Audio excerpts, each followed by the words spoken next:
ഇടുക്കിയിലെ ഗ്രാമപ്രദേശങ്ങളും തൊമ്മൻകുത്ത് വെള്ളച്ചാട്ടവും കണ്ട് നമ്മൾ ഇടുക്കിയിലൂടെയുള്ള യാത്ര തുടരുകയാണ്. നമ്മളിനി പോകുന്നതും മറ്റൊരു വെള്ളച്ചാട്ടം കാണാൻ തന്നെയാണ്. അത് വാഗമണ്ണിനടുത്ത് പുള്ളിക്കാനം എന്ന സ്ഥലത്താണ്. നമ്മൾ തൊമ്മൻകുത്തിലെ വെള്ളച്ചാട്ടം കണ്ടു. അതിലും മികച്ച ഒരു ടൂറിസ്റ്റ് സ്പോട്ടാണ് പുള്ളിക്കാനം. പോകുന്ന വഴികളെല്ലാം ഒന്നിനൊന്ന് സുന്ദരമാണ്. വയലും തോടും പുഴയും അങ്ങനെ പ്രകൃതി തന്നെ പച്ചയിൽ പുതച്ച് അണിഞ്ഞൊരുങ്ങി നിൽക്കുകയാണ്. ഇവിടുത്തെ വെള്ളച്ചാട്ടത്തിനും ഒരു പ്രത്യേകതയുണ്ട്. ഇത് ഒരു ഇരട്ട വെള്ളച്ചാട്ടമാണ്. തൊമ്മൻകുത്തിലേക്കുള്ള യാത്രയിൽ നമ്മൾ കണ്ട അതേ കാഴ്ച തന്നെയാണ് പോകുന്ന വഴിയെല്ലാം. ഇരുവശത്തും മാനമുട്ടയുള്ള മരങ്ങൾ, കുറ്റിക്കാടുകൾ, കാടിന് നടുവിലൂടെ വളഞ്ഞും പുളഞ്ഞും പാതകൾ, റബ്ബർ മരങ്ങളാൽ തിങ്ങി നിൽക്കുന്ന ഏക്കർ കണക്കിന് തോട്ടങ്ങൾ, വാഴ, പൈനാപ്പിൾ, റംബൂട്ടാൻ, അവക്കാഡോ, അങ്ങനെ ഇടുക്കിയിലെ തനത് കൃഷികൾ. ഓരോ ഗ്രാമം തുടങ്ങുന്നത് തന്നെ ഓരോ കൃഷിയിലാണ്. നമ്മൾ പറഞ്ഞതുപോലെ അത് പൈനാപ്പിൾ ആകാം, റംബൂട്ടാനാകാം, അല്ലെങ്കിൽ അവക്കാഡോ ആകാം. ചിലത് വിളവെടുപ്പിന് തയ്യാറായി നിൽക്കുന്നു, മറ്റു ചിലത് കായായും ചെടിയായും നിൽക്കുന്നു.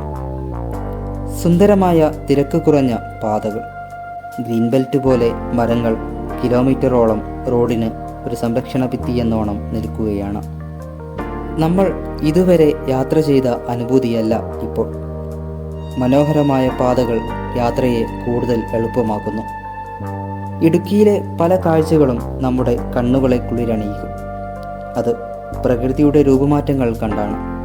മാനമുട്ടെ ഉയർന്നു നിൽക്കുന്ന മലകൾ, മലകളെ തലോടി താഴേക്കൊഴുകുന്ന നീരുറവകൾ, കണ്ടാലും കണ്ടാലും മതിവരാത്തത്ര കാഴ്ചകൾ ഇടുക്കിയിൽ ഓരോ സഞ്ചാരിയെയും കാത്തിരിപ്പുണ്ട്. സമയം 11:30 അടുക്കുന്നു. പുള്ളിക്കാനത്തെ കാഴ്ചകളും വാഗമണ്ണും ഇലവിഴാപ്പൂഞ്ചിറയും കണ്ട് വൈകിട്ട് 4 മുമ്പ് മൂവാറ്റുപുഴയിൽ എത്തേണ്ടതുണ്ട്. അതിനാൽ കാഴ്ചകൾ അത്രയും കുറഞ്ഞ സമയത്തിനകം കണ്ട് തീർക്കേണ്ടതുമുണ്ട്. ജോളിച്ചായൻ കാറിനെ കുതിപ്പിക്കുകയാണ്. പറഞ്ഞ സമയത്തിനകം കാഴ്ചകളെല്ലാം കണ്ട് തിരികെ കൃത്യസമയത്ത് എത്തിക്കാമെന്ന് ജോളിച്ചായൻ പറഞ്ഞിട്ടുണ്ട്. ഒരു പ്രത്യേക നീളത്തിൽ വളരുന്ന മരങ്ങൾ, ചിലയിടത്ത് കവാടമെന്നോണം നിൽക്കുന്നത് മറ്റൊരു കാഴ്ച. ഞങ്ങൾ പുള്ളിക്കാനത്തേക്ക് അടുക്കുകയാണ്. കൊച്ചി കണ്ട് മെട്രോയിലും കയറി മറൈൻ ഡ്രൈവും വാട്ടർ മെട്രോയിലും കടമറ്റം പള്ളിയും കണ്ട് തിരികെ പോകാമെന്ന ഞങ്ങളുടെ ചിന്തകളെ മാറ്റിയെഴുതി അത് വാഗമണ്ണും ഇലവിഴാപ്പൂഞ്ചിറയുമായി തിരുത്തിയത് ആര്യയുടെ പപ്പ ജോളിച്ചായനും മമ്മിയുമാണ്. ഹൈറേഞ്ചിലെ കാഴ്ചകൾ മനോഹാരിത കുറയാതെ പകർത്തണമെന്ന ഉദ്ദേശം എന്നിൽ കൂടുതൽ ഉന്മേഷം നൽകുന്നു. ഏക്കർ കണക്കിന് വരുന്ന കുന്നുകളിൽ പൈനാപ്പിളിൻ്റെ ബാഹുല്യം ആരെയും അത്ഭുതപ്പെടുത്തും. കേരളത്തിന് പുറമെ തമിഴ്നാട്, കർണാടക, ആന്ധ്രാപ്രദേശ്, മഹാരാഷ്ട്ര, രാജസ്ഥാൻ, ഡൽഹി എന്നീ സംസ്ഥാനങ്ങളിലേക്കും UAE, സൗദി, ഒമാൻ എന്നീ രാജ്യങ്ങളിലേക്കും ഇവിടെ നിന്ന് പൈനാപ്പിൾ കയറ്റുമതിയുണ്ട്. മെയിൻ റോഡിൽ നിന്നും വീതി കുറഞ്ഞ മറ്റൊരു റോഡിലേക്ക് ഞങ്ങൾ കയറി. ഒരു വശം കുറ്റിക്കാടുകളാൽ ഭിത്തിയാണെങ്കിൽ മറ്റൊരു വശം അഗാധമായ താഴ്ചയാണ്.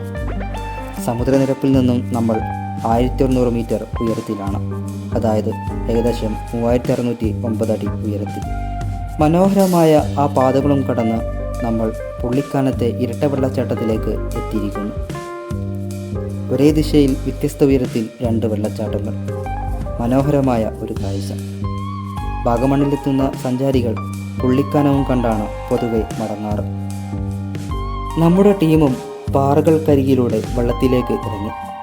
കാതടയും ശബ്ദത്താൽ ഭൂമിയെ ലക്ഷ്യമാക്കി പാലരുവിയെന്നോണം വെള്ളം താഴേക്ക് കുതിക്കുകയാണ്. തൊമ്മൻകുത്തിലെ നിബന്ധനകളും മറ്റും പുള്ളിക്കാനത്ത് നമുക്ക് കാണാൻ കഴിയില്ല.